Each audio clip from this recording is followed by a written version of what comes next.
Love Trip! Love Trip! Love Trip! Mula alas 3 hanggang alas 6 ng gabi. Oh yeah! Sa 90.7 Love Radio. Love Trip! Kasama ang inyong muy delisyosang ka-love team. Mara Tony! Mara Tony! Ikaw, anong trip mo?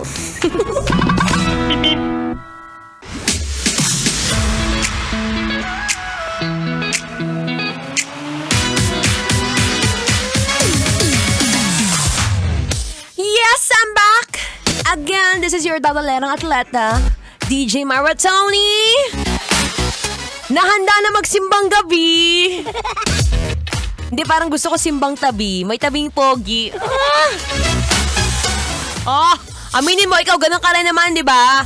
Minsan may mga kasama ka o may mga tropa ka na nagsisimba lang para ano? Magpa-cute. Kung hindi magpapa-cute, anong gagawin? Bibili ng puto bongbong. Pagkabili ng puto bongbong, di magbabayad. Ay! Baka magalit sa'yo si Lord B.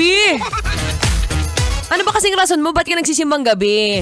Sige nga, pag-usapan natin yan. Well, actually, marami naman talagang reasons kung ba't ka nagsisimbang gabi. Meron dyan, yung iba sumasandal na sa tabi mo, dahil sobrang antok. Tapos mamaya biglang mag-aamin, hindi naman alam kung ano sinabi ni Father. Ay, baka nabi. Meron din naman, mga dumadating sa simbahan, ay, ang late. Ang kapal na mukha, doon po pwesto sa gitna. Todo postura. Ang taray, best in casual wear, pero galit naman sa'yo si Lord kasi nga late ka, be. Mayroon din namang iba. Eto, galing to kay Jomar eh. Sabi niya, meron naman nag-iiba, puput ng simbahan para lang may story. Magalagay pa hashtag, Simbang Gabi Day 1. Akala mo naman talaga nagtagal sa simbahan, 10 minutes ka lang naman doon, sinama mo pa ng TikTok, wag ako be. Maraming mga ganyang senaryo sa simbang gabi. Alam mo, kung isa ka rin naman talagang, alam mo sa puso mo, deep inside your heart, na talagang sincere ka magdasal, patunayan mo, be, dapat first day pa lang, todo luhod ka na. Ikaw kasi sasaka man lumuluhod eh. Meron din naman ibang simbang gabi talaga, o merong ibang kabisyo na gustong makumpleto. Kasi nga meron daw silang wish. Ikaw ba? Ano bang wish mo? Ngayong dadating na 2025. Jomar, ano bang wish mo?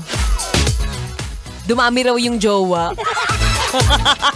Ang lakas ng tao, umabot ang gambut eh.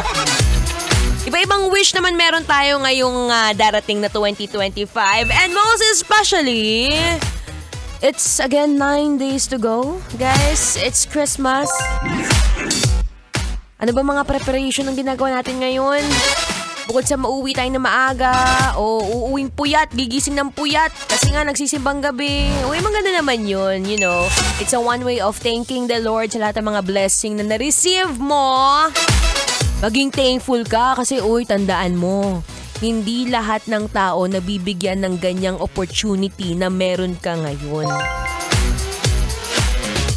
Kaya take it as a time para magdasal. Hindi ko anong salsal yung ginagawa mo. Dasal yun ang pinakamahalaga. Jomar, ba't ka natatawa? Yun ang pinakamahalaga, mag-thank you ka kay Lord B sa lahat ng nare-receive mo. At talaga naman mapapa-thank you ka kasi nandito nga ako kasama mo. Diyan ka lang, wag kang aalis ha. Here's another song by Zach Tabudlo. Kailangan pa bang i-memorize yan? Basic. Dam na ang Pasko sa Love Radio. Basic!